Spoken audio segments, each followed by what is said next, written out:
300 people in that ballroom, and not one of them could have told you her name. That was the whole point. Meredith Quillon, 27 years old, night janitor at the Ashford Grand, had spent 3 years learning how to stand against a wall and disappear.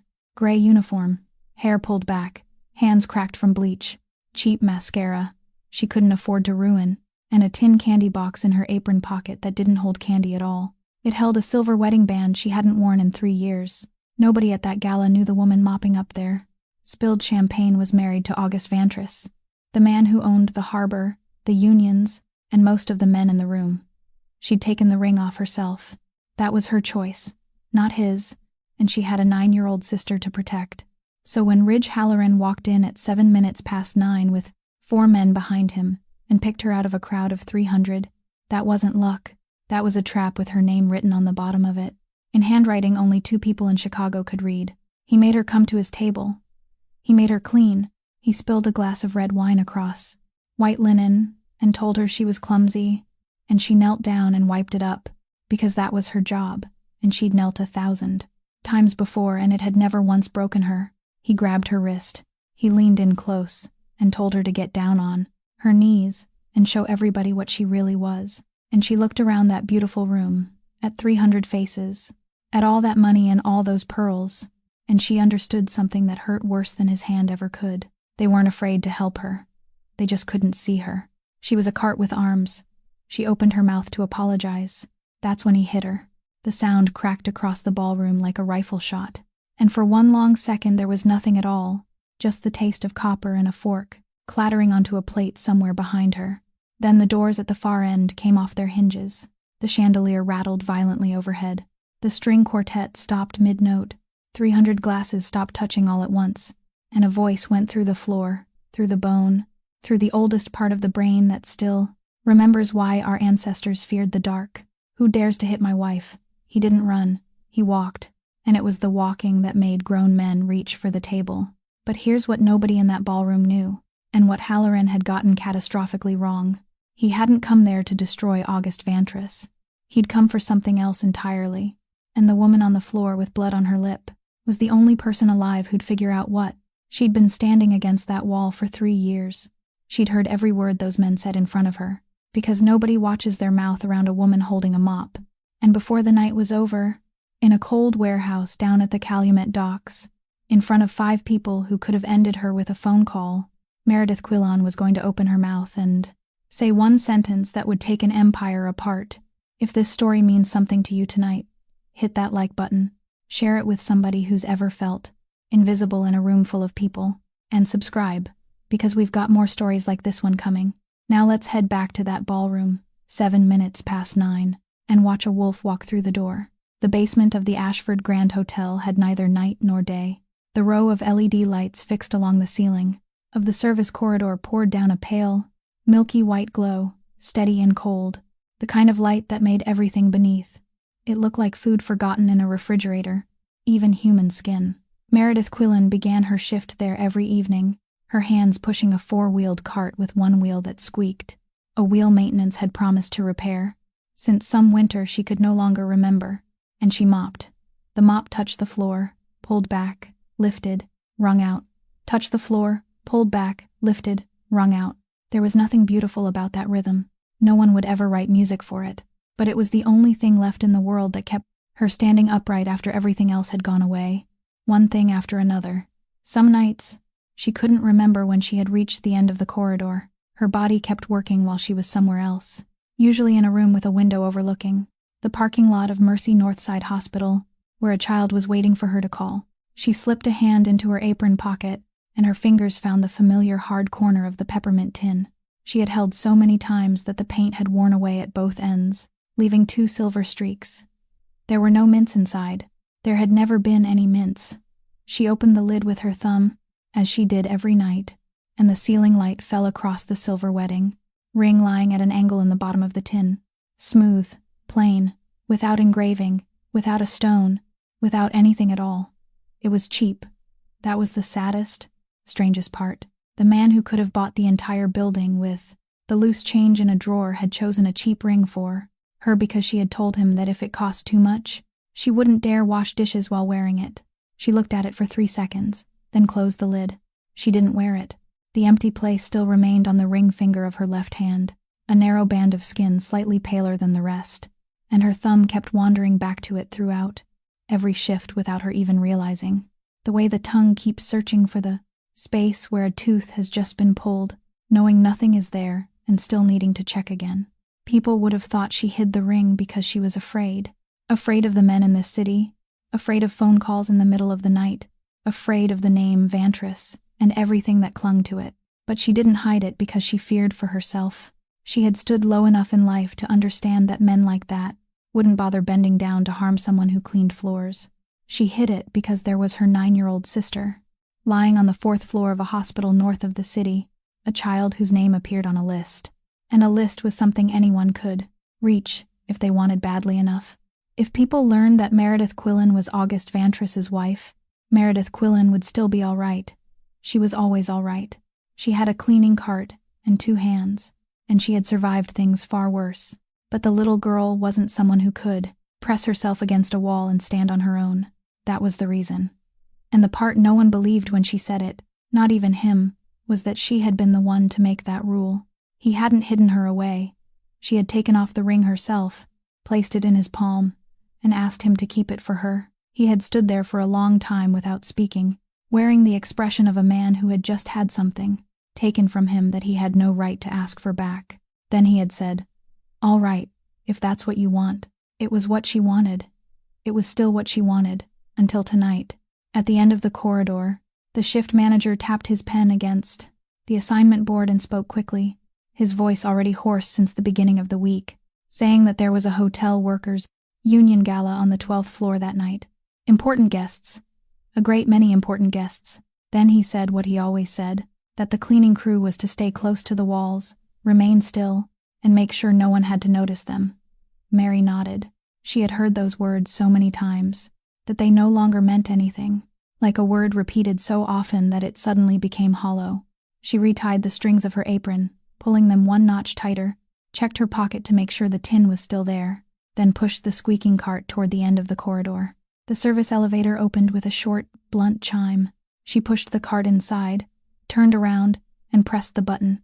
The steel doors slid shut, drawing the 2 halves of her reflection in the dull metal together into one, and the basement disappeared. The employee restroom in the basement was tucked behind the laundry room, and it was the only place in the entire building where Meredith Quillen knew for certain there were no cameras. She went inside, locked the door, leaned her back against the pressed wood panel with the V-shaped crack she had stared at so many times. She knew every branch of it by heart, and pulled out her phone. She always called at this hour, not because it was convenient for her, but because this was when the nurses changed shifts. On the 4th floor of Mercy Northside Hospital, that brief quiet interval when the one about to leave was already tired, and the one who had just arrived hadn't had time to look around yet, and in that silence no one noticed a child whispering into a phone beneath the blankets. 3 minutes. She had never stayed on longer than 3 minutes. The phone hadn't even completed a full ring before the little girl answered, and her voice burst through bright and clear, as though someone had just switched on a light in a dark room. "Sis." Mary closed her eyes. It was only that one word, yet it took her a second before she could speak. "I'm here." The little girl didn't ask where she was, didn't ask how her shift was going. She went straight to what mattered to her. She said she was almost finished drawing it, that she had been working on it since the afternoon, that she wasn't letting anyone see it yet, not until it was done, and Mary heard paper rustling and a pencil rolling across the little table attached to the hospital bed. "What are you drawing?" "A secret. All right, a secret." Then the little girl said that Miss Delphine was on duty today, that she had lent her a green-colored pencil because hers had broken, and that Miss Delphine said she used to draw when she was little too, but she was terrible at it. Mary smiled into the stained mirror above the sink, smiled at a woman with dark circles beneath her eyes whom she no longer recognized, and she said it without thinking. Before she could stop herself, "I know what she's doing." The other end of the line went silent for a beat. Then the little girl said yeah and moved on to something else, because children always knew where not to dig, and neither of them asked another question. "Sis," the little girl said, "Miss Bramble has a parent meeting next week. She told me to ask you." Mary opened her eyes. On the wall across from her, beside the faded rules notice, hung the monthly shift schedule, and her gaze found her name in exactly that square, on exactly that day, night shift, as always, as every week, as every month. "Of course," she said. "I'll be there." The little girl didn't answer at once.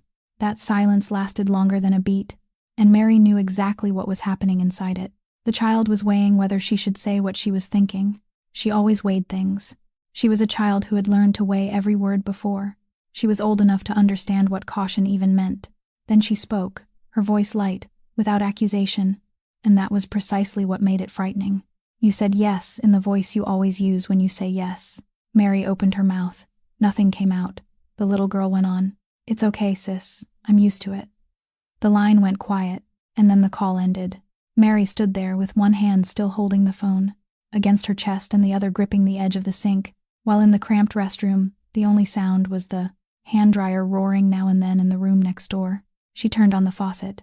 Cold water. She splashed it over her face once, then again, and when she looked up, she met her own eyes in the mirror and held them there, until everything rising inside her chest settled back down, because she owned only one tube of mascara, bought at the drugstore on the corner, and she had calculated that it needed to last through the summer.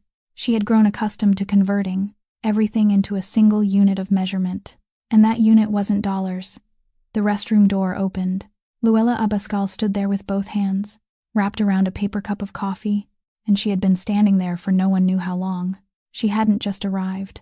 Mary knew because that pressed wood door always made a sound when someone pushed it, and there had been no sound a moment ago, which meant it had already been left slightly open. "Hey," Luella said, and smiled. The smile looked ordinary. It had looked ordinary for 3 years.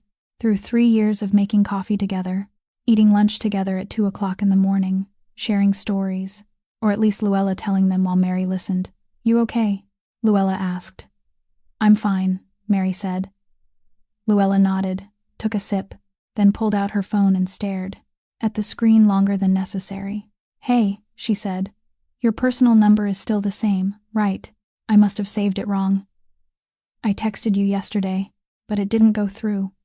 Mary didn't think anything of it. She recited the number, 1 digit at a time, slowly, the way someone would read it aloud for a child to copy down. Luella entered it, and her hand trembled. Not much, just enough for her thumb to slip once, forcing her to erase a digit and type it again. "Cold?" Mary asked. "Yeah," Luella said without looking up. "Cold." Then she slipped the phone into her apron pocket quickly, the way a person puts away something they no longer want to see, and said she should head upstairs first, because the 12th floor was packed, and then she left. Mary remained for another moment inside the restroom without cameras. Then she smoothed her hair, tightened the strings of her apron, and walked out. Something happens inside a person's mind when they see what they have spent 3 years refusing to see, and that thing isn't fear. Fear comes afterward. What comes first is arithmetic. Meredith Quillen stood close against the eastern wall of the 12th floor ballroom, both hands resting on the handle of her cart, and for the next 30 seconds she didn't move so much as an inch, while her mind raced faster than the whole of her life put together. The service elevator. 40 steps. She had counted them. She had counted them on her very first night working there, because that was what she always did in every unfamiliar room. Count the steps to the nearest door, a habit she had carried since childhood, and had never told anyone about, not even him. But those 40 steps crossed the middle of the ballroom.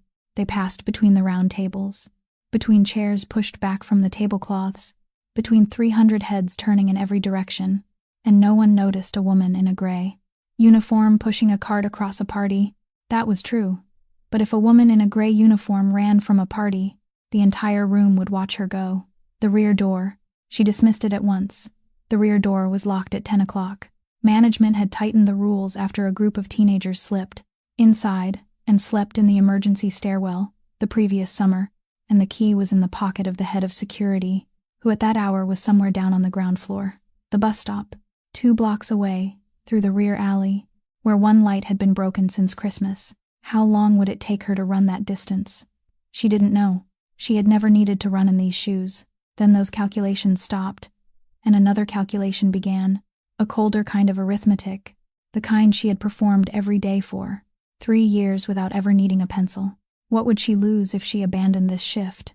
This shift was one night, One night was a number, and she no longer converted that number into dollars. She had broken herself of that habit long ago. She converted it into something else, the thing waiting at the far end of every calculation she had ever made. What would she lose if she lost this job? This job was insurance. This job was the tiny line at the bottom of a page. No one read except people who had a child on a list. This job was the reason she could still sit beside a bed on the fourth floor on Saturday afternoon without asking anyone's permission. She could lose all of that in 40 steps, and no one in this room would know what she had. Just lost, because all they would see was a cleaning cart suddenly disappearing from the eastern wall. There was a 9-year-old child waiting at the other end of it all. The little girl was drawing. She wouldn't let anyone see it. She had just said, "It's all right, sis. I'm used to it." And she had said those words in the voice of someone who had said them many times before. Mary pulled her phone from her apron pocket, hid it in the hollow of her palm, and lowered her face as though she were checking the time. The screen lit up. The message at the top had been sent less than a minute ago, and it was so brief she had finished reading it before she managed to breathe. "Get out of there. Now." There was nothing else. No name. He never signed his messages. He said only people who weren't certain who they were needed to sign their names. Directly above that message, in the stack of notifications, there was a missed call from a number she hadn't saved, placed not long before, and her thumb swept past it without stopping because she didn't have time, because there was always some unfamiliar number, calling a person who owed hospital bills. She put the phone away. She raised her head, and she looked straight across that glittering room, past shoulders and glasses and the string quartet playing a piece she had heard 100 times but had never learned the name of, and she saw that he was still watching her, not glancing around, not searching, watching her, which meant it was already over, which meant every calculation she had just made was meaningless because no one planned an escape route after. The hunter had already sat down and ordered dinner. Running now would be confirmation. Running now would tell the entire room there was a reason to run, and tomorrow someone would go looking for that reason, and that reason was lying on the 4th floor of Mercy Northside Hospital beneath a name on a list.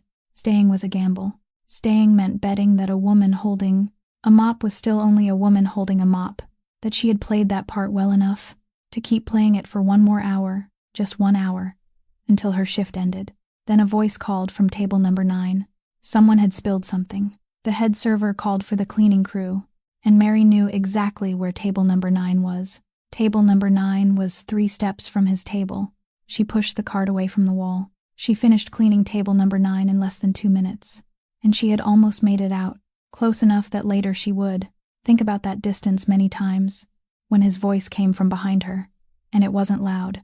It was simply the kind of voice that made an entire row of tables fall silent so they could hear it clearly. "You there." Mary kept walking. I said, "You there." She turned around, and when her eyes met his, everything she had calculated during those 30 seconds beside the eastern wall dissolved like sugar in hot water, because there was no searching in his gaze, no suspicion, nothing at all except an easy certainty, the look of a man who had finished reading the file the week before and had come tonight only to compare it with the original. "Come here," he said, tipping his chin toward the tablecloth. She went back. She did what she had done 1,000 times before, and while her hands worked, he leaned back in his chair with one hand resting on the edge of the table, looking down at her with the pleasant expression of someone watching rain through a window. "Tell me, cleaning lady," he said, his voice as light as though he were asking what time the train arrived. "Does your husband know you're cleaning my floor tonight?" Her hands didn't stop. That was the only thing she could control, and she controlled it. "I think you have the wrong person, sir." "Do I?" His hand shifted slightly on the edge of the table. Nothing had spilled. Not yet. It was only a small movement, 2 fingers gently turning the stem of his glass, the soft scrape of glass against cloth, and that sound made it clearer than any threat that whatever happened next rested entirely in his hands, and that he was deciding when to let it happen. The man seated to his left gave a short laugh through his nose. No one introduced anyone. No one needed to. And then it happened. The thing that always happened. The thing that had happened for 3 years in this building and in every building before it. They forgot about her. Not because she was clever, because she was bent over working, and people didn't watch their words around a cleaning cart. The 4 men resumed their conversation above her, head as though she were one of the table legs, and Mary, her hands busy, her face lowered, her ears open, listened. They talked about a meeting, not tonight's meeting, another one that would happen later. And the man seated to his right said that out of 5, 4 would be enough. And Halloran said no, 5 is enough. Don't count wrong. They mentioned a woman's name. Mary heard it clearly because it fell into the exact pause between pieces from the string quartet, and it was a short, hard name, 2 syllables, the kind of name that sounded like a knock at the door. The man on the left said she wouldn't agree. Halloran said she wouldn't have to agree. She would only have to sit there. Then he added something Mary didn't understand at the time and wouldn't understand until much later. He said a chair wasn't something a person gained by asking for it. A chair was something a person took by making the one sitting in it stand up on their own. One of the men said something about a date, a specific date. Mary remembered it because it was her sister's birthday. No one at that table knew that. No one there had any reason to know it. But the human mind is cruel in its own way. It hooks everything onto the hooks already waiting inside us. And so that date lodged itself in her memory, clean and complete, impossible to erase. Then Halloran said, still in that same gentle voice, that this wasn't about the boy. Someone asked him to repeat it. He said it again, patiently, like a man explaining to a child that fire was hot. It isn't about him. He's only the door. The whole table laughed, a low, brief laugh from men laughing because the man above them had said something they weren't certain they understood. Mary wrung the cloth into the basin, and she didn't understand any of it. She didn't know which chair. She didn't know who the woman with the 2-syllable name was. She didn't know where the door led. But she remembered. She always remembered. It was the only thing she possessed in greater. Everyone else. Measure than everyone else in that room. A memory sharpened over 3 years of standing close to walls, while people said everything in front of her. A hidden storehouse no one knew existed because no one imagined a cleaning cart could hold one. She folded the cloth. And above her, Halloran leaned closer and spoke in a voice meant for only the 2 of them. You're very good at this. You should be proud. You've done it better than anyone I've ever seen. Mary didn't look up. Then he said the final words before the wineglass tipped over, the words she would later repeat exactly inside a cold warehouse beneath the Calumet docks. Do you know the problem with doing something well when no one is watching? No one believes you were there at all. His hand closed around her wrist, and the first thing Mary thought of wasn't strength but precision. He didn't grab. He didn't yank. He placed his hand exactly where it needed to be, just below the jut of the bone, and tightened with exactly the right amount of pressure, the kind of pressure only someone who had done this many times would know. Enough to keep her from pulling free, but not enough for anyone, sitting 2 tables away, to realize something was wrong. That was what chilled her. Not anger, skill. He leaned down.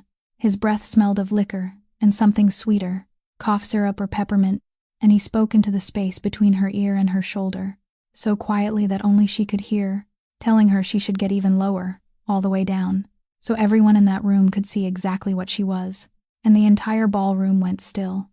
Not completely still. Somewhere there was still the clink of glass, the scrape of a chair, and a man at a distant table was still finishing his story because he hadn't turned around yet.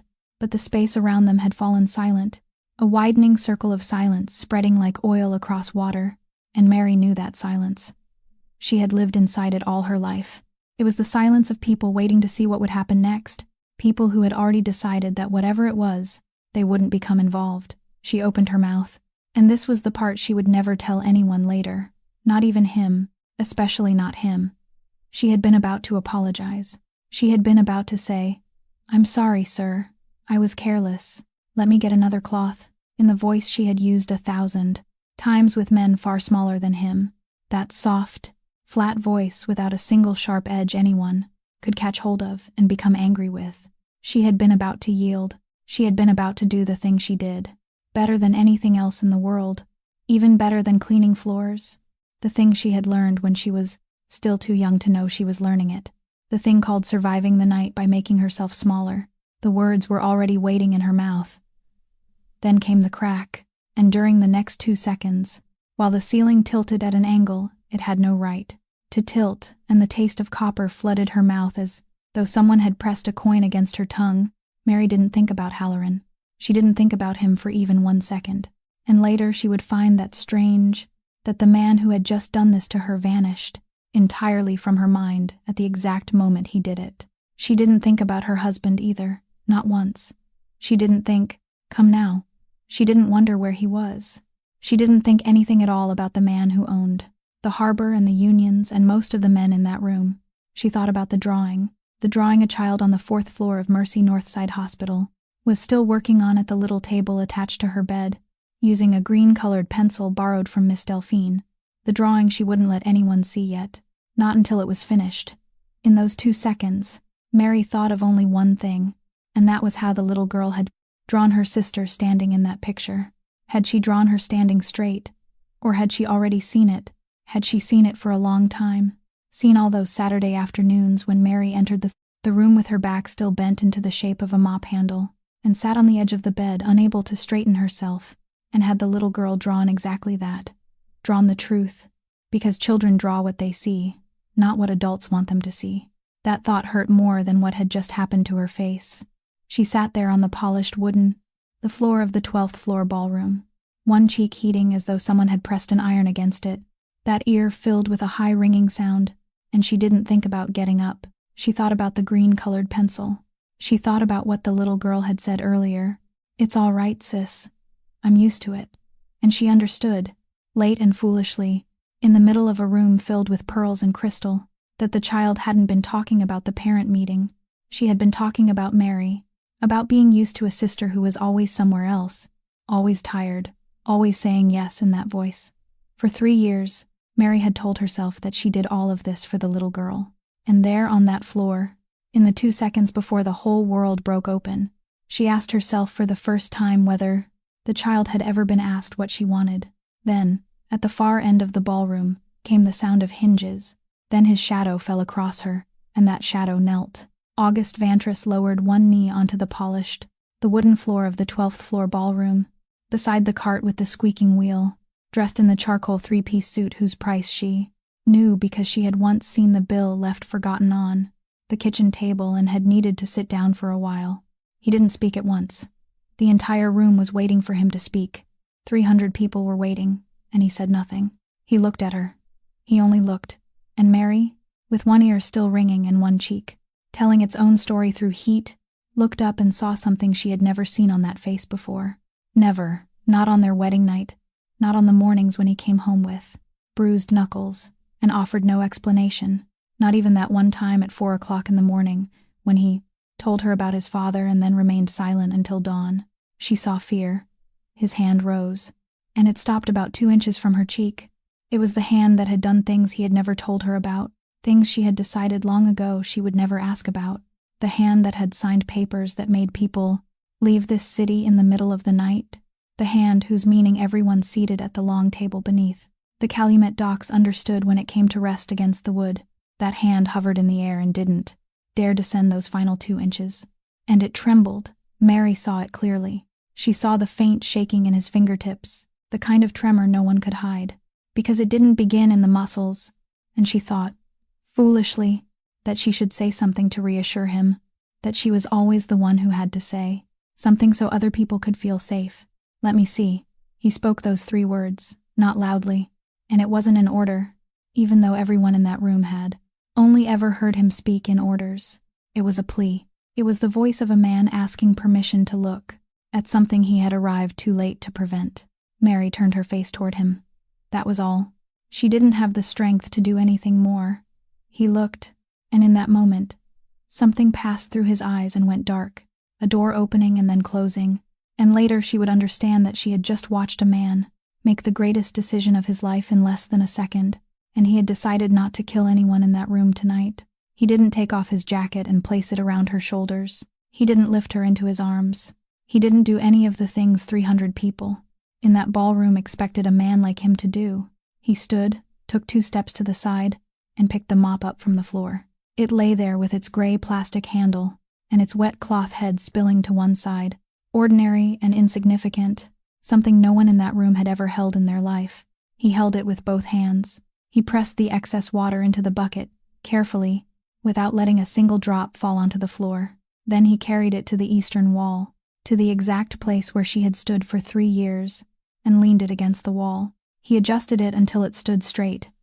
He did it slowly, with the attention people reserved only for things touched by ritual, and 300 people sat in silence watching a man in a three-piece suit set a mop against the wall, as though he were placing a sword back into its stand, and no one understood why the sight made it so difficult to breathe. He stepped back. He looked at it. Then he turned and faced the entire room. And he spoke. He didn't shout. The shouting was over. The shouting had already broken everything that needed to be broken. This time he spoke in his ordinary voice, and it was precisely because the voice was ordinary that it carried farther. 300 people in this room. 300 people watched. No one stood up. No one answered. A woman at a table near the window set down her glass very gently, as though even the sound of crystal touching linen might be counted among the crimes. At his table, Ridge Halloran was still seated, one hand resting on the edge of the table, and he was smiling, and that was the only thing in the entire room Mary should have noticed, the thing she was supposed to notice. But at that moment she was still looking at the mop standing upright against the wall, standing properly, standing like something with dignity, and she didn't understand why. Out of everything that had happened that night, that was the thing that nearly broke her apart. The underground parking garage of the Ashford Grand Hotel had the smell every underground parking garage in the world seemed to have: damp concrete and motor oil, and something cold without a name. And Mary realized that she had walked through this place every night for 3 years without ever once noticing it. The black car was already waiting in the innermost lane, its engine still running, and Fenwick Arbor stood beside the rear door in his wrinkled coat, as always, with a clean handkerchief already in his hand, because that was his job, because he was the man who always knew in advance that someone would need a clean handkerchief. He gave it to her without saying anything. Mary took it. The door closed. The car moved. For roughly a minute, no one spoke. There was only the sound of tires climbing the concrete ramp and the sweep of the windshield wipers, even though it hadn't begun to rain, and Mary sat there with the handkerchief pressed to the corner of her mouth, watching the streetlights slide past the window, listening as her heartbeat slowed, slower and slower, while something else began to rise inside her, something she hadn't allowed herself to feel all evening. "What did you just do?" she asked without turning her head. Beside her, August sat with his back straight, and both hands resting on his thighs, closing into fists, opening again, then closing once more, his gaze fixed ahead as though there were something worth seeing on the back of the driver's seat. "I made a choice," he said. "You chose wrong." She said it very quietly, and she wasn't angry. That was the thing. She wasn't angry at all. Her voice was as flat as a tabletop, and it was that flatness that finally made him turn toward her. "I know," he said, and after those 2 words, he fell silent. The car reached street level and emerged from the ramp, and the glow of the streetlights poured into the cabin and slipped away, poured in and slipped away, and during one of those brief passages of light, Mary saw his face and thought he looked older than she had ever seen him. Then he spoke again. "I would still make the same choice." Mary didn't answer. There was nothing she could say. She had spent 3 years building a paper-thin wall between 2 worlds, and this man had just walked through it as though it were a curtain, and sitting there now with Fenn's handkerchief in her hand, she didn't know whether she wanted to strike his chest or rest her head against it. She did neither. She looked outside. The city drifted past as it did every night, restaurants still glowing, a man walking his dog, a sign with 1 broken letter. Then she spoke, still without turning, saying the words she had held inside her chest since she sat on the wooden floor. "People were recording, weren't they?" "Yes," he said. "The video was already out of the building, before we even reached the basement," Fenn said from the driver's seat, in the calm voice of a man reading the weather forecast. Mary nodded slowly, as though someone had just confirmed something she already knew. 3 years. 3 years of hiding a wedding ring inside a peppermint tin. 3 years of never standing within 3 feet of him in public. 3 years of lying to the people who made coffee with her at 2 o'clock in the morning, and all of it had just been erased in less time than a song. Then Fenn glanced into the rearview mirror. "Boss." "Yes, Mrs." Vane called. He paused after saying it, and Mary realized that the silence was deliberate, that Fenwick Arbor was the kind of man who was never silent without a reason. "Several times," he said. No one in the car spoke. She had never called more than once. August didn't answer. Mary turned to look at her husband and saw that he was still staring straight ahead, but something in the set of his jaw had changed. Something very small, and she understood that he had heard exactly what Fen wanted him to hear, and that he was thinking exactly what she didn't know enough to think. She didn't know who Mrs. Vane was. She had never met her. She only knew that somewhere beneath the Calumet docks, there was a long table with people seated around it, and that her husband returned home from rooms like that wearing the expression of a man who had just crossed a narrow bridge. But she remembered. She always remembered. And somewhere deep inside that hidden storehouse no one knew existed, a short, hard name of 2 syllables, the kind of name that sounded like a knock at the door, shifted faintly beneath the dust, not strongly enough for her to hear it. The car turned. August's phone lit up in the palm of his hand, and he looked down at it, and he didn't answer. The apartment was near the top of the building that bore his name, and Mary had been there exactly twice during their entire marriage. This was the 3rd time. He didn't turn on the main lights. He switched on only one lamp in the corner of the living room, pulled out a chair for her at the kitchen island, then went to get warm water and a clean cloth, while Mary sat there in her gray uniform in the middle of a room floored with a kind of stone she couldn't name, thinking, foolishly, that her apron might stain the chair. He came back. With 2 fingers beneath her chin, he tilted her face toward the light, so gently the touch was barely there, and wiped away the dried blood at the corner of her mouth. His hand was still trembling. More than an hour had passed, and it was still trembling. And she could see that he knew it, could see him trying to force it still and failing, and she thought that this was the man who could silence an entire long table beneath the Calumet docks merely by tapping one finger against the wood. "Don't," she said. "Don't what?" "Don't look at it anymore." He didn't stop. He finished cleaning the blood away, folded the cloth, set it down, then stood there with both hands braced against the stone counter, and his head lowered, while the apartment remained so quiet that she could hear the wind striking the glass outside. And that was when she said the thing she had kept inside her chest for 3 years. "I said it because there was nothing left to protect anymore, because everything worth hiding had already been recorded that night and carried out of the building. I didn't hide because I was ashamed of you." He looked up. "I hid because I was ashamed of me." He said nothing. "You have an entire building," she said. "You have that table. You have people opening doors for you whose names you don't even know. You have a phone that rings and makes people change the course of their lives. I have a cart.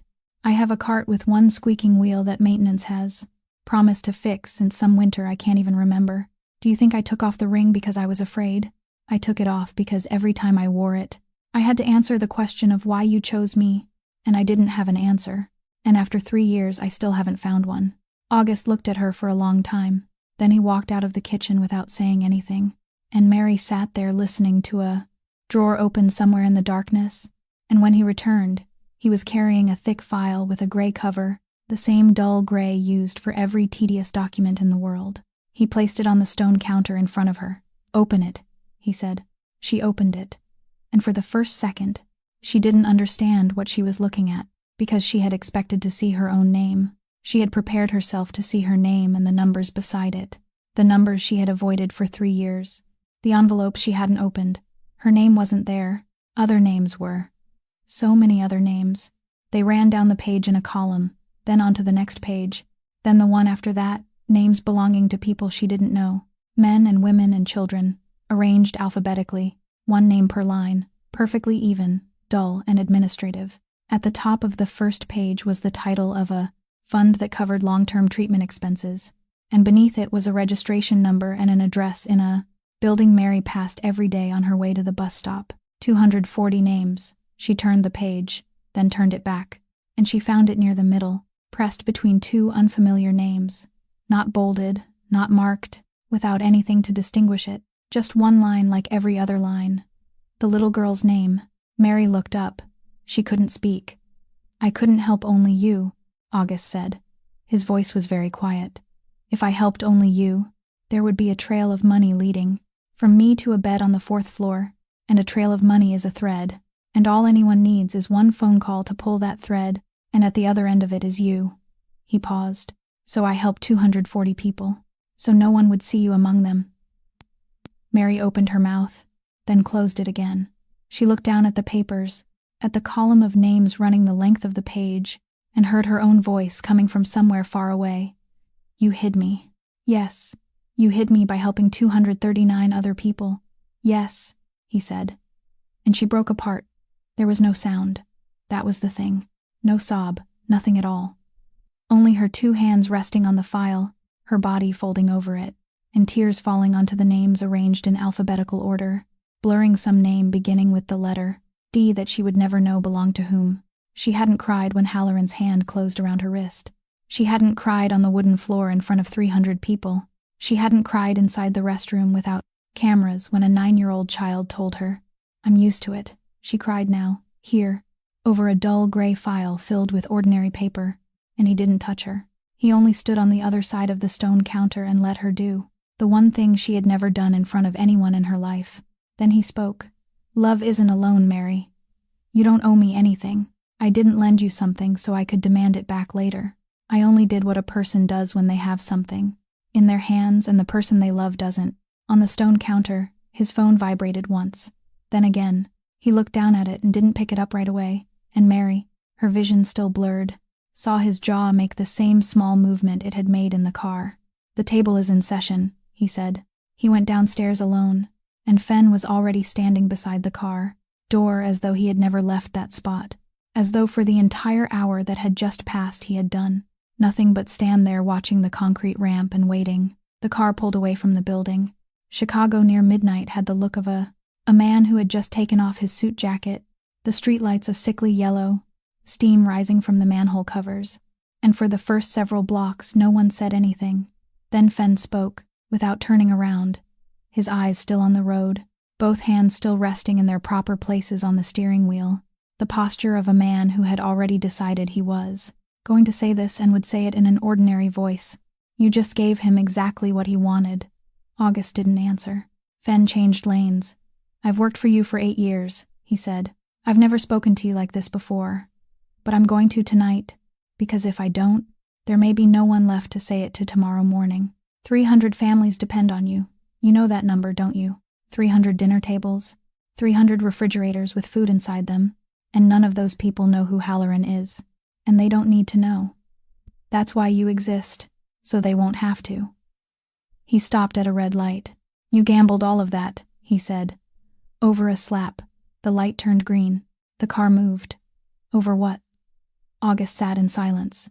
Then he spoke, and there wasn't a trace of defensiveness in his voice. "You remember my rules, don't you, Fen?"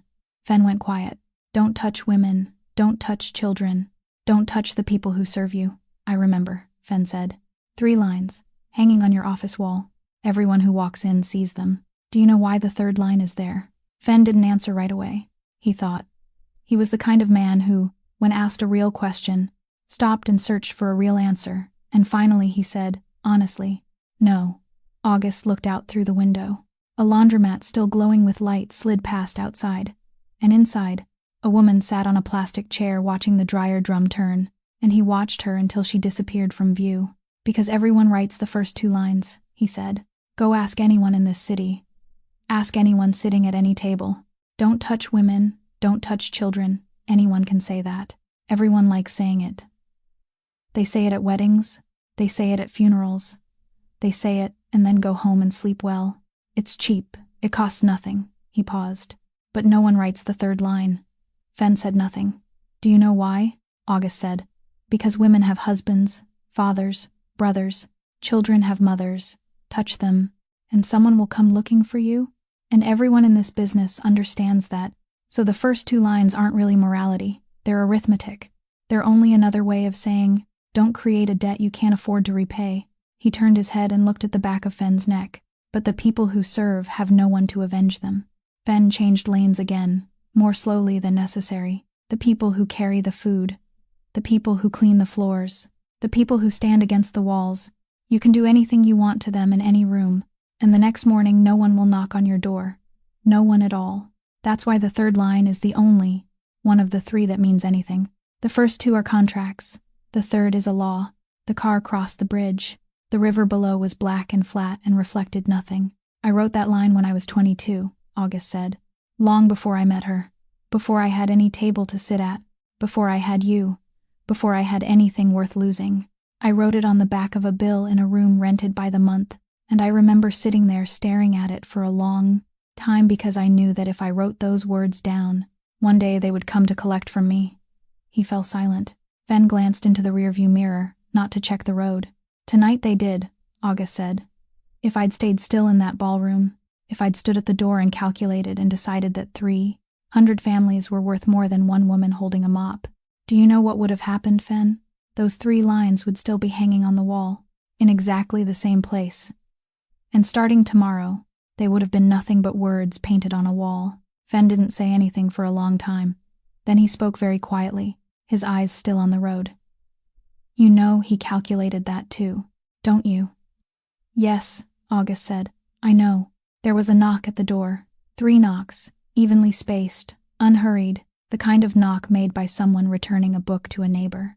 Mary was still sitting at the kitchen island, with the gray-covered file open in front of her, and she looked up and heard someone's footsteps crossing the living room, and she realized that Fen had returned, that he had somehow been inside the apartment for who knew how long, that the man who had driven her husband away earlier was now standing only a few steps from her, and she hadn't heard him come in.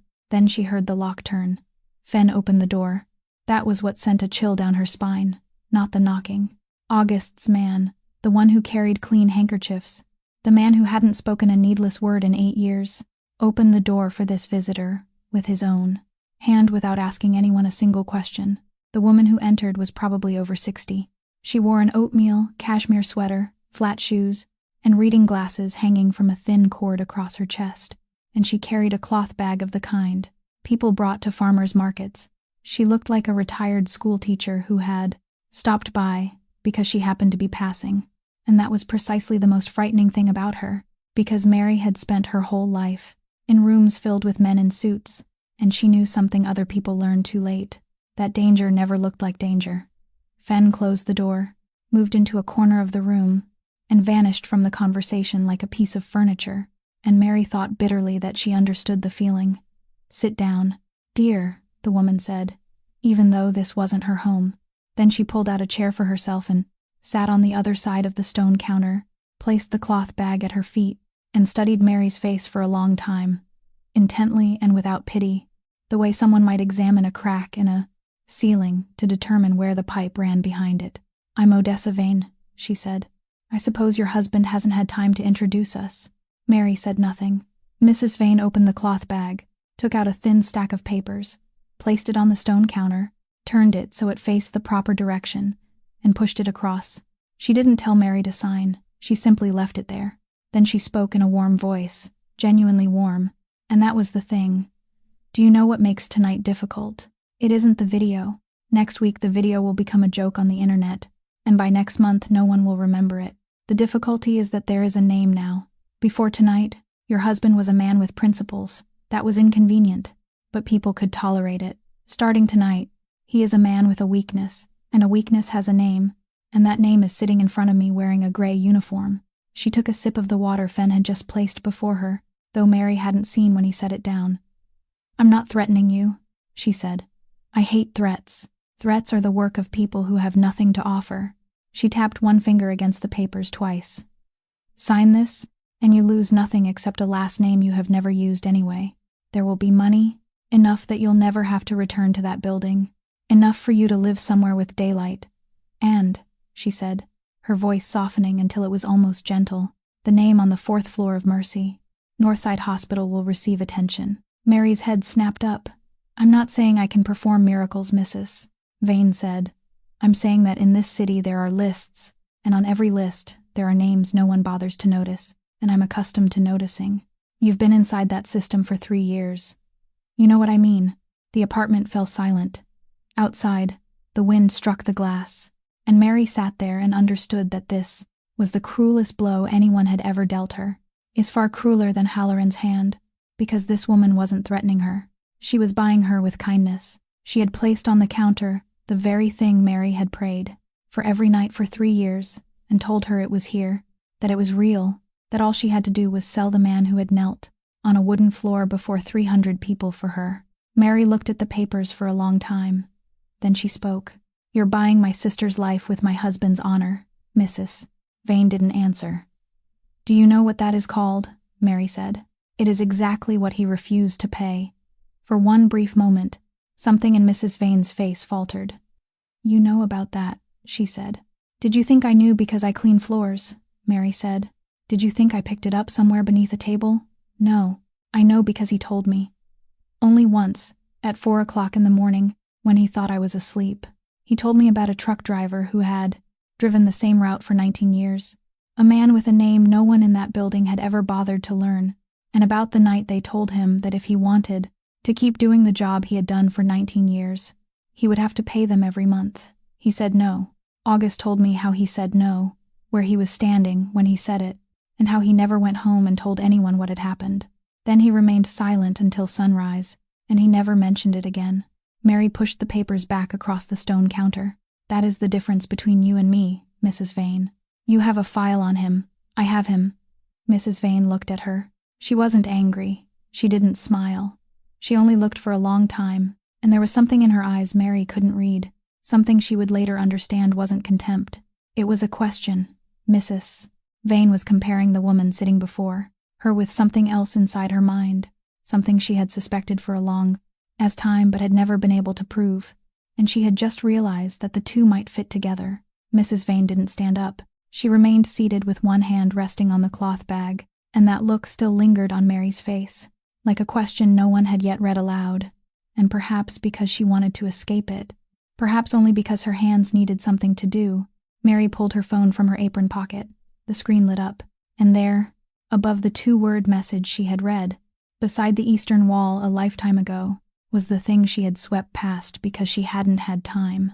A missed call, a number she hadn't saved, and beneath it, a small icon she hadn't noticed then. There was a voicemail. She pressed it. She put it on speaker, not because she wanted anyone else to hear, but because her hands had gone cold and she didn't trust herself to hold the phone against her ear, and the voice poured into the apartment high above the city. It was soft, pleasant, the voice of someone sitting comfortably in a beautiful room, calling an old acquaintance. Mary heard that voice, and every hair along her arms rose. But this was the thing, the part she would later tell people and no one would believe. She didn't hear a single word he said. Not one. Her mind passed over the entire message and seized on something else, something beneath every word, and that thing was the number glowing on the screen. He had called her private number, not the hotel number, not the personnel office, the number she had changed twice and given to exactly 3 people in the world. 3 people, a number she had counted and recounted in her head hundreds of times, because that was the kind of thing a woman like her had to count. August, Fen, and... Mary looked up. Mrs. Vane was watching her. Fen was standing in the corner of the room, and she saw the empty third place inside her mind, an emptiness shaped like a paper coffee cup and an ordinary smile and a trembling hand entering a number, and she thought, cold, yeah, cold. She pressed call. The phone rang once, then twice. Then someone answered, and no one said hello. There was only breathing. It was the clearest answer in the world. Luella, Mary said. The breathing on the other end broke apart. I'm sorry. Those 2 words burst out as though they had been waiting at the edge of her mouth for hours, waiting to be released. Mary, I'm sorry. I didn't know they were going to. She didn't finish the sentence. I have a family, Mary. I have a family. You don't have anyone. And then she stopped. The silence lasted a long time, and inside it Mary heard the sound of a person who had just heard herself. Mary spoke very quietly, and she wasn't trying to make it quiet. Her voice simply had nothing more left in it. I have someone. She's 9 years old. She's on the 4th floor of Mercy Hospital. There was nothing on the other end, not a sound. You were my friend for 3 years, Luella. 3 years. You made coffee for me every night. You told me about your husband, about the house you wanted to buy in Berwyn, about how your mother refused to learn English. I know all of it. I even know his birthday. Mary stopped. You never asked me a single question about my life. 3 years. Not one question. There was a sound on the other end, the sound of someone sinking down onto the floor. Then Luella spoke, and her voice no longer had any shape at all. They came to me on Tuesday. They showed me my husband's file. His papers have been pending. You know how long they've been pending. And they told me they only needed 1 number. Just 1 number, Mary. They said they only wanted to scare you for fun. They said that if I didn't give it to them, he would be on a plane this Friday. When she finished, she fell silent. She didn't say anything else, and Mary was grateful to her for that, strangely grateful, because if Luella had offered one more excuse, Mary might not have endured it. Mary stood there with the phone in her hand. She didn't say, "I forgive you." She didn't say, "I understand." She didn't say, "I'll make your life miserable." She said nothing at all. She ended the call. Then she stood motionless in the high-rise apartment through a silence no one dared interrupt, and she opened the voicemail again. A second time, and this time she heard the words. His voice poured out again, soft and pleasant, seated in a beautiful room. There was music behind him, the string quartet, the piece she had heard 100 times without ever knowing its name. And he said that Mrs. Vantris shouldn't worry, that when everything was over he would take good care of her, that she would never have to kneel and clean anyone's floor again. Mary went completely still. She played that part again. Then once more, "You will never have to kneel and clean anyone's floor again." She looked at the small numbers displayed beneath the voicemail, the time it had been left, and she made the calculation she had made 1,000 times in her life, the calculation of a woman who converted everything into a single unit. She hadn't knelt tonight. She hadn't knelt once until his wineglass spilled, and that spill had happened after this message was left. Mary raised her head very slowly. Mrs. Vane was still watching her, and Mary heard her own voice, dry and calm, the voice of someone who had just found beneath a table the thing the entire room had spent all night searching for. He wasn't describing what I had done. The phone in her hand vibrated, and when Mary looked down at the screen, her entire body turned to stone, because the name displayed there was Mercy Northside Hospital, and over the past 3 years she had learned that hospitals didn't call at this hour with good news. She answered with a finger she could no longer feel. "Mary," Miss Delphine said, and the first thing Mary noticed was that her voice sounded normal, completely normal, the voice of someone speaking while holding a cup of tea, and her whole chest loosened by one small degree. "Nothing is wrong," Miss Delphine said at once, because she had been doing this work long enough to understand what the silence on the other end meant. "She hasn't fallen asleep yet. She insists on hearing her sister's voice. I'm giving her 30 seconds, then the lights go out." There was a rustling sound, the sound of the phone changing hands, and then the little girl's voice came through. Sleepy, the consonants blurred at the edges. "Sis, I'm here." I finished the drawing. Mary stood in the middle of the apartment high above the city, between a woman in a cashmere sweater and a man, standing motionless in the corner, and a covered file still lying open on the stone counter, and she held the phone to her ear with both hands. "You finished it." "Yeah. What did you draw?" "You." The little girl yawned. "I drew you standing in a bright room." Mary couldn't speak. "Bright," she said after a while. "Yeah," the little girl said, "because you always work at night. Whenever I draw you, I always have to color the background dark, and I'm tired of coloring dark backgrounds. So this time I made it bright. I wanted you to stand somewhere bright for once." Miss Delphine said something in the background, and the little girl answered, "Yes, ma'am," then said, "Good night, sis," and the call ended. Mary lowered the phone. She stood there for a long time. No one in the room spoke. Then she turned and walked into the bedroom, the room where she had slept exactly 2 nights in her life, and opened the closet. It was still there inside the garment bag, the thing he had given her months earlier, and she hadn't asked why. She remembered being angry then. She remembered asking where he expected her to wear something like that, to clean floors, and he had only said, "Leave it there," then walked out onto the balcony and stood alone. She had thought it was a gift. Now, standing before the closet, she understood that it hadn't been a gift.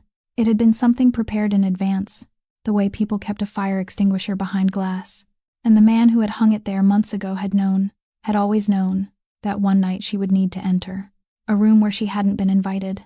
She took off the gray uniform. She put on the dress. It wasn't beautiful. That wasn't the point. It fit.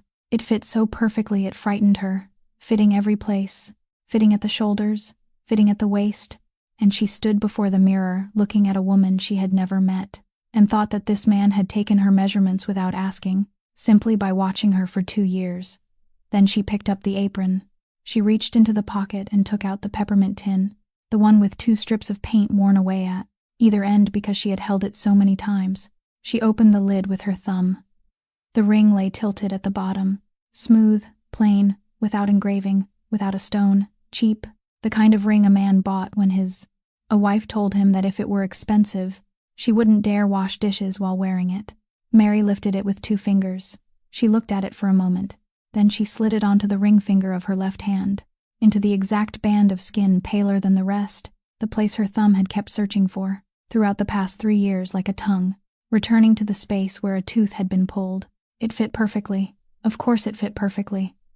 She closed the tin, set it down on the dresser, and left it there. When she stepped back into the living room, Mrs. Vane was standing. "What are you going to do?" she asked. "Attend the meeting," Mary said. "You weren't invited." Mary walked past her toward the door, then paused for a moment with one hand resting on the lock. "I've never been invited into any room in my life, Mrs. Vane. I still go in." In the corner, Fen moved for the first time all evening, and Mrs. Vane stood there watching Mary for 1 second, then 2, before bending down to pick up the coat draped across the back of the chair and putting it on slowly, fastening each button one at a time, and she spoke in the same warm voice of a retired schoolteacher. "I'll drive." Mrs. Vane drove an old moss green car, the kind people kept in a garage for 20 years, and changed the oil in exactly on schedule, and she drove it slowly, staying in her lane, coming to a complete stop at every stop sign, even at intersections where there wasn't another soul in sight. She didn't say a single word during the entire drive down to the Calumet docks. Mary sat beside her with both hands resting in her lap, watching the city thin out into low warehouses and shipping containers stacked like the toys of some enormous child who had grown tired of playing long ago, and she said nothing either. Her right thumb kept turning the ring, on the ring finger of her left hand, back and forth, the movement of someone who had just grown a mated tooth back and hadn't yet become accustomed to it. Warehouse number 9 stood at the end of a road without a name, a long block of concrete with its back turned toward the water, and it was so dark outside that Mary knew there were cars parked there only because she could see heat rising from their hoods. Fen stood beside the door. He was still wearing the same wrinkled coat. 2 men blocked the entrance, neither large nor intimidating, simply standing there with the expressions of men performing a tedious job, and when Fen stepped forward, one of them merely shook his head. Fen didn't argue. He didn't reach inside his coat. He only stepped back and returned to the place where he had been standing, and Mary understood that there was a law in this place older than the men enforcing it, that only those who sat at that table were permitted to pass through that door, and the driver remained outside, even if that driver had given 8 years of service and always carried a clean handkerchief. He watched Mary pass.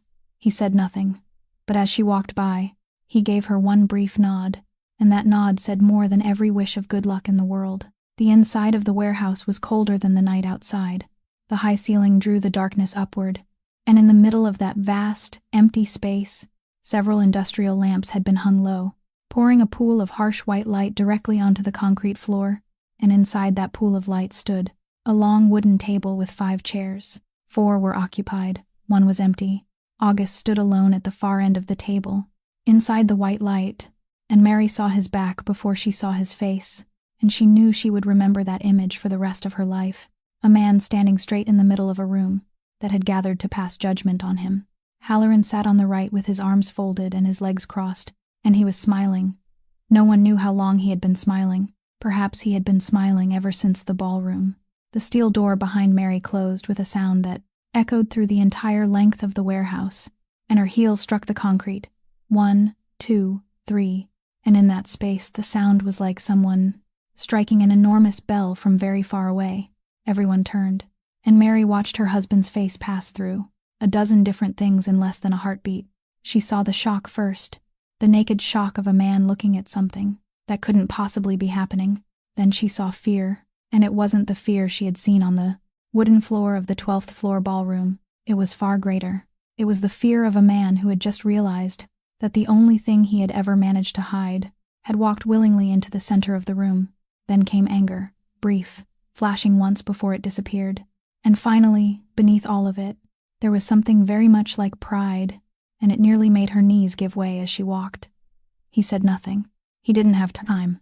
"Well," Halloran said, stretching out his legs, his voice filled with the pleasure of a man who had just been handed an additional gift he hadn't even arranged to have wrapped. The evidence walked in by itself. No one at the table laughed. The woman sitting in the last occupied chair, an elderly woman dressed in black, raised one eyebrow and looked Mary over from head to toe. Pausing at the dress, then at her left hand. Mrs. Vane walked past Mary, went to the empty chair, and sat down. She did it slowly, without looking at anyone, lifting her reading glasses and polishing them against the edge of her sweater. Mary walked the rest of the way to the table. She didn't look at Halloran. She didn't look at her husband.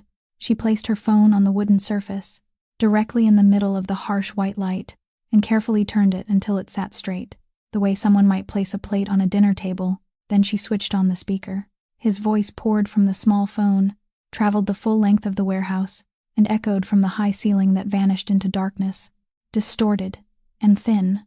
Yet no one in that room doubted for even a second whose voice it was. "Don't worry, Mrs. Vantris.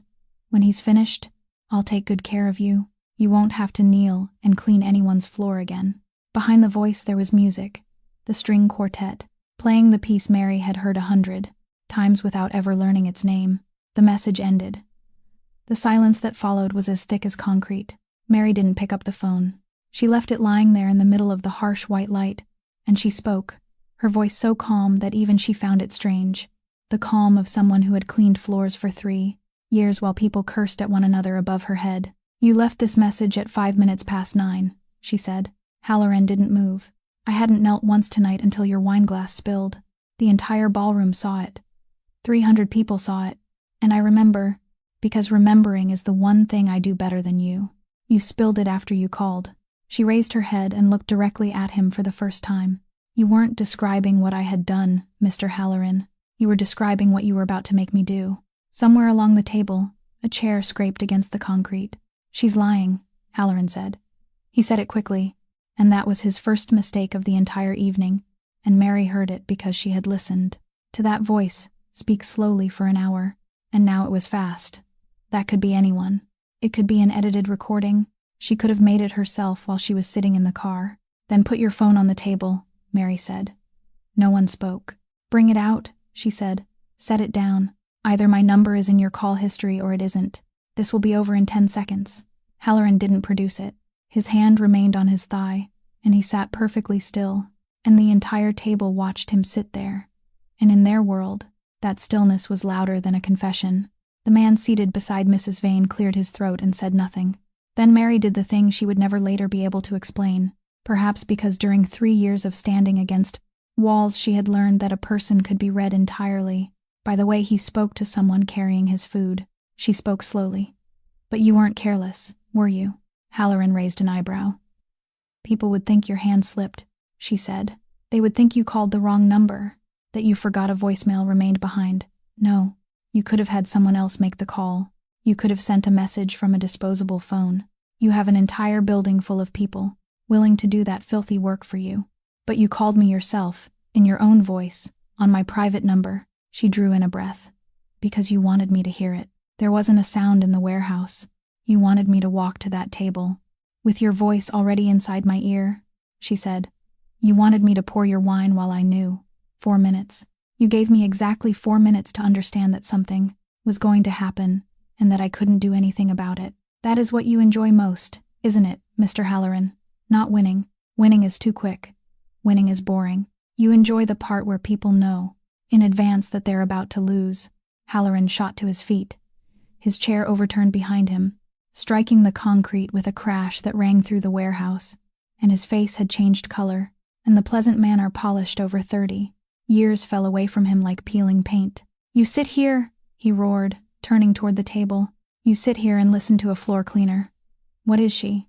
She is a rag. You wring it out and hang it up, and the next morning no one can even remember what color the rag was." Mary wasn't angry. She realized that at once, and it surprised her more than it surprised anyone else in the room. She felt nothing at all. She simply took one step forward, deeper into the pool of light, and spoke in the ordinary voice she had used for 3 years to say, "Yes, sir. I've cleaned your private dining room on the 7th floor more times than I can count, Mr. Halloran." He went still. "I know what you keep in the bottom drawer of the cabinet beside the window. I know which chair you sit in when you're alone. I know what you say on the phone at 11 o'clock at a night when you think there's no one left on that floor, because I was there. I was right there, 10 feet away from you, beside a cleaning cart, for 3 years." She paused. "You never looked at me once. There wasn't a sound inside the warehouse. That isn't my weakness, Mr. Halloran. It's yours. Mrs. Vane stood up.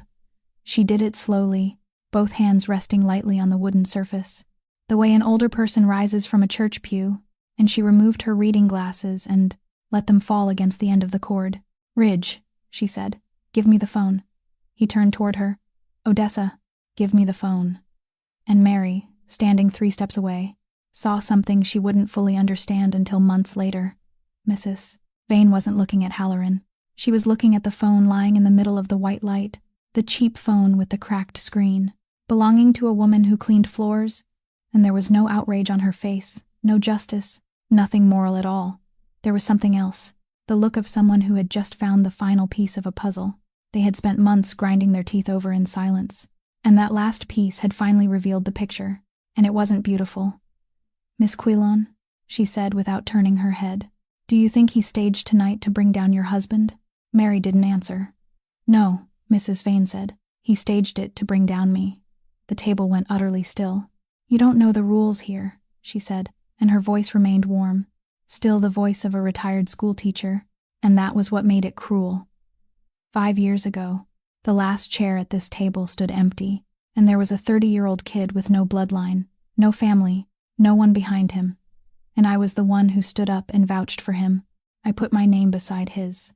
Here, when you vouch for someone, you don't lend him money. You lend him your chair. She looked around the long table. If the person you vouch for falls, it isn't only him who falls. The person who vouched for him falls too. If your husband had been proven tonight to be a man who lost control because of a woman, this table wouldn't have said August Vantris was wrong. This table would have said Odessa Vane chose the wrong man, and a chairwoman who chooses the wrong man is no longer chairwoman. She turned toward Halloran. He doesn't want your harbor, she said to August, and it was the first time that evening she had spoken directly to him. He doesn't want the union. He doesn't care about your drivers. He wants the chair I'm sitting in, and the cheapest way to take it isn't to strike me. It is to make me stand up on my own. Mary felt her entire body go cold. A chair wasn't something a person gained by asking for it.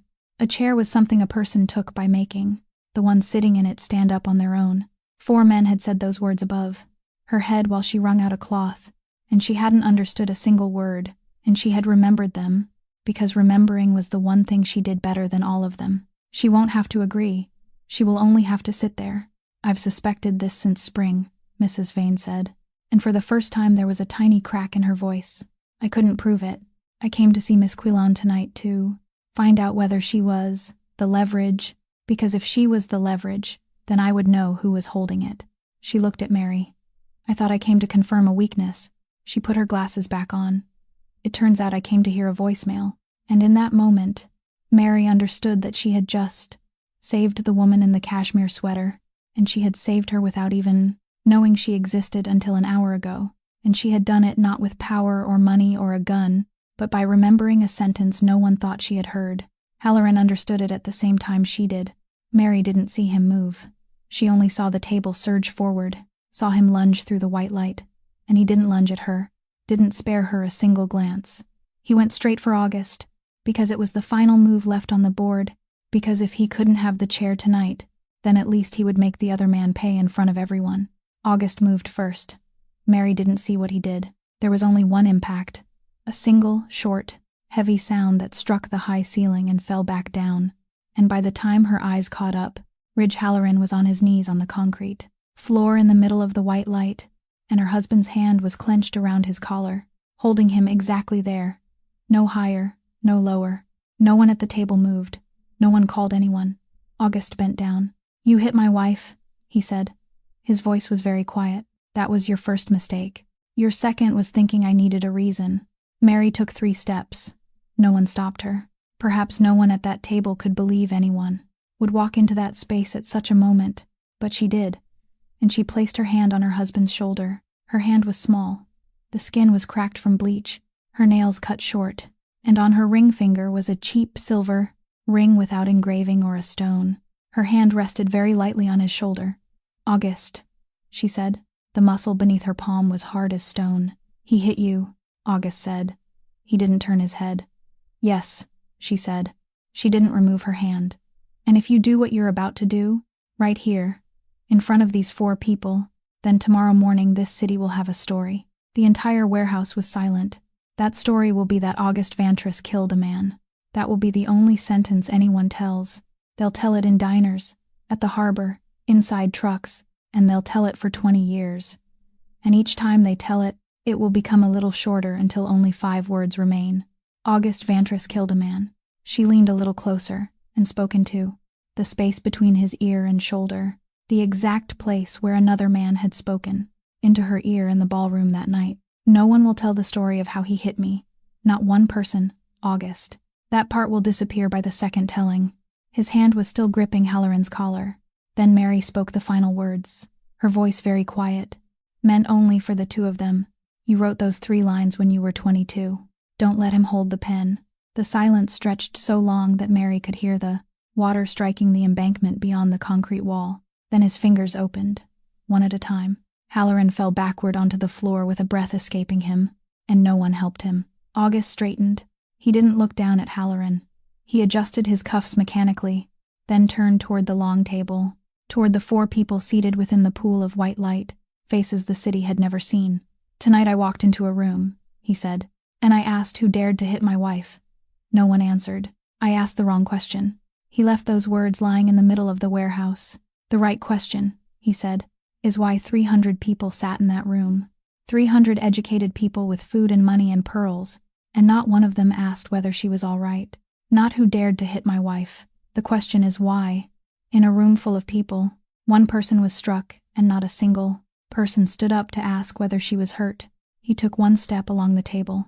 You sit here and think you fear me because I'm strong, he said. You don't. Everyone at this table is strong. You fear me because I'm the only person sitting here who still remembers who he was before he had money. That is all. That is the entire difference. I still remember the smell of a kitchen at 4 o'clock in the morning. I still remember the name of the doorman at the first building I ever entered. You have forgotten, and you forgot so quickly that you convinced yourselves you never had anything to forget. He stopped at the head of the table. Starting tonight, my rules are the rules of this table, he said. Don't touch women. Don't touch children. Don't touch the people who serve you. The waiter. The person who cleans the floor. The person who carries food to your table. The person standing against the wall while you hold your meetings. Not because they're weak. Because they have no one to avenge them. And a law means something only when it protects the people who cannot demand it for themselves. He looked at each of them in turn. Anyone who disagrees, stand up now. No chair moved. No one stirred. The man seated beside Mrs. Vane lowered his eyes to the wooden surface. The elderly woman dressed in black at the final. A chair looked directly at August for a long time, then gave 1 brief nod, the nod of someone who had sat at tables like this longer than he had been alive. On the concrete floor, Halloran said something too faint to understand, and no one turned to look at him. That was the true punishment, and Mary understood it as she watched him sitting there in the white light, while not 1 person at the table bothered to give him even half a glance. His entire life, he had forced people to look at him, and now no one looked anymore. Mrs. Vane picked up her reading glasses, folded the 2 arms carefully, and placed them on the wooden table. Put it in the minutes, she said. The car didn't turn toward the building that bore his name. Fenn sat behind the wheel without anyone telling him where to go, and he asked only 1 question, mercy. And August said yes, and that was all. The eastern sky had already begun to thin into the pale gray that people who worked the night shift called the color of going home. Mary sat in the back seat in her black dress, her hands resting in her lap, watching the city change color through the window. And she thought that over the past 3 years, she had traveled this road hundreds of times without ever seeing it at this hour. Her phone vibrated just as the car stopped. Mercy Northside Hospital. She answered with a reflex that had hardened into a scar. The reflex of someone who had spent 3 years fearing every call from that number. But the night nurse's voice brightened from the very first word. They had been waiting 3 years for a call. That morning, the call had finally come. There was a compatible donor, a living donor, voluntary and anonymous, someone who had registered long ago and completed every step a person had to complete. And now everything matched, and they needed her to sign some papers. Mary sat at the small table in the administrative office, on the first floor beneath the fluorescent lights, and she signed. She signed here, signed there, and her hand shook so badly that the second signature didn't resemble the first. Then her eyes stopped. In the lower corner of one page was a small line, printed in the kind of type no one ever read, showing the date the donor had registered. August of last year. She read it again. Then she read it once more. The month of August last year was before she had ever heard the name Halloran, when she was still pushing the cart with the squeaking wheel through the 7th floor corridor every night, when the ring was still inside the tin, and no one in the world knew who she was. She stood and walked into the hallway. On the row of pale blue plastic chairs, beneath a wall clock that ran slow, a man in a wrinkled coat was sitting there folding a newspaper. His left sleeve was rolled up, and there was a small bandage at the bend of his arm. Mary stopped dead in the middle of the corridor. "You," she said. Fen finished folding the newspaper, made the edges square, then placed it on the chair beside him. He didn't stand. "I registered long ago, Miss Quillan," he said. "Before any of this trouble even started." Mary couldn't speak. "Why?" she asked after a very long time. Fen looked down at his hands. "Because you always put my coffee on the right corner of my desk," he said. 3 years. Every night. No one told you to do it. No one told you I was left-handed. You noticed on your own. Everyone in that building passes through my doorway every day, and to them, I'm the chair sitting in the corner. You were the only person in that building who saw me." He gave one very small shrug. "I was only giving it back." Mary stood there and understood something she would carry for the rest of her life. That she had spent 3 years believing the only thing she had to give was her labor, and it turned out that wasn't true. The thing she had given without ever counting it, the thing so small she couldn't even remember doing it, had returned to her on the very morning she needed it most. She had once studied nursing. She had left during her 2nd year. She knew every step of everything that would happen over the coming days, knew it better than some of the people who would explain it to her. And for 3 years she had sat beside that bed, with all that knowledge lying dead inside her mind because no one allowed her to hold anything. Now she didn't need to hold it. Someone else was holding it for her. She went up to the 4th floor. Daylight had fully broken beyond the window at the end of the corridor, the first light of the morning, and inside the room a 9-year-old child had just opened her eyes and was looking at her sister, standing at the foot of the bed in a black dress. "Sis," the little girl said, her voice still hoarse. "Did you go to a party?" Mary smiled, and it was the first time in many years that she smiled without trying to hide something behind it. "Yes," she said, "I went to a party." The little girl looked down at her sister's left hand, saw the ring, and didn't ask anything, because children always know where not to dig. Then her eyes moved toward the doorway. A man stood there without entering, holding his hat against his chest with both hands like a schoolboy waiting outside a classroom to hear his name called. "Who are you?" the little girl asked. August Vantris opened his mouth, the man who could silence an entire long table beneath the Calumet docks merely by tapping one finger against the wood, stood in the doorway of a hospital room and couldn't find the words for nearly 3 seconds. He said, "I'm the man who will go to your parent meeting with you next week. If you'll allow me." The little girl looked at him for a moment. Then she turned toward her sister and said, in the most serious voice a 9-year-old could manage, that in that case he had better leave early because Miss Bramble hated it when anyone arrived late. Then she pointed toward the little table beside the bed, where a sheet of paper lay face down, and told her, "All right, you can look now." Meredith Quillan entered that warehouse as a night shift cleaner. No one at all. A name none of those 300 people knew how to read. She walked out, still a night shift cleaner. Only one thing had changed. Now the entire city knew how to read her name. And perhaps that is what this story hopes to leave with us. That a person's dignity doesn't lie in the uniform they wear to work, or the table where they are allowed to sit, or the wall where they are forced to stand, but in whether anyone truly sees them. That in every room we enter, there are always people quietly making that room cleaner, warmer, and kinder. And the finest thing we can do isn't to bestow favors upon them, but simply to see them, call them by name, and ask them one question about their lives. And that the smallest acts of kindness we perform without bothering to count them, a cup of coffee placed in the right spot, a word of concern, a single look, may return to us on the very morning we need them most. If this story touched you, please subscribe to our channel, press the like button, and share it so that every day you can hear more compelling stories like this one. How did Meredith and August's story make you feel? Have you ever met someone like Fen in your life? Or have you ever been the person standing against the wall in a crowded room? Leave us a comment.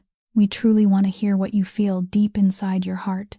We wish every one of you watching this video good health, a joyful life, and peace in every day ahead. Goodbye, and we'll see you again in the next video.